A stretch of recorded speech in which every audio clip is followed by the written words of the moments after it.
তোমাদেরকে বলেছিলাম আগের ভিডিওতে যে লোটে মাছের দুটো রেসিপি শেয়ার করব, তার মধ্যে প্রথম রেসিপিটা আজকে তোমাদের সাথে শেয়ার করি। চলো। তো প্রথমে লোটে মাছগুলোতে নুন, হলুদ আর লেবু রস দিয়ে ভালো করে মাখিয়ে নিতে হবে। তারপর তোমরা এটাকে কর্নফ্লাওয়ারে কোট করতে পারো, চালের গুঁড়োয় কোট করতে পারো, আটা, ময়দা যেটা খুশি, যেটা বাড়িতে আছে সেটা দিয়ে একটু কোট করে নিতে পারো, কারণ মাছটা খুব নরম হয়।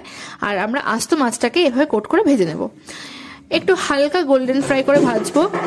আর মাছটাকে কিন্তু খুব সাবধানে ভাজতে হবে, কারণ ভীষণ নরম মাছ হয়, ভেঙে গেলে কিন্তু স্বাদটা ভালো লাগবে না রান্নাটা। তো মাছটাকে একদম গোটা আস্ত রাখতে হবে। তো আস্তে আস্তে ভালো করে ভেজে নিতে হবে। তো ভালো করে মাছটাকে ভেজে নিয়ে তুলে নেব। তারপর কড়াইতে তেল গরম করে তার মধ্যে কালো জিরে ফোড়ন দিয়ে দেবো। তারপর তার মধ্যে দিয়ে দেবো পেঁয়াজ কুচি। পেঁয়াজ কুচিটাকে একটু গোল্ডেন গোল্ডেন হওয়া পর্যন্ত ভেজে নেব।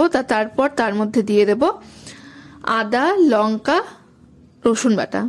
তারপরে আবার বেশ কিছুক্ষণ নাড়াচাড়া করে দিয়ে দেবো টমেটো কুচি। তারপরে ভালো করে কষিয়ে নেব। নেওয়ার পরে দিয়ে দেবো হলুদ গুঁড়ো, লঙ্কার গুঁড়ো।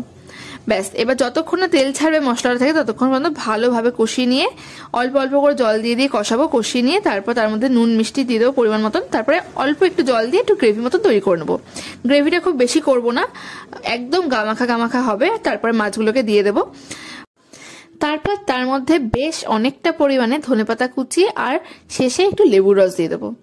রেসিপিটা কিন্তু জাস্ট দারুণ, খেতে দারুণ হয়। তোমরা যারা লোটে মাছ খেতে পছন্দ করো না, আমি বলছি এইভাবে রান্না করলে তারাও লোটে মাছ খেতে পছন্দ করবে। বাড়িতে কিন্তু অবশ্যই ট্রাই করো আর জানিও তোমাদের কেমন লাগলো। তো আরেকটা রেসিপি কিন্তু এর পরের পার্টে আসছে। টাটা।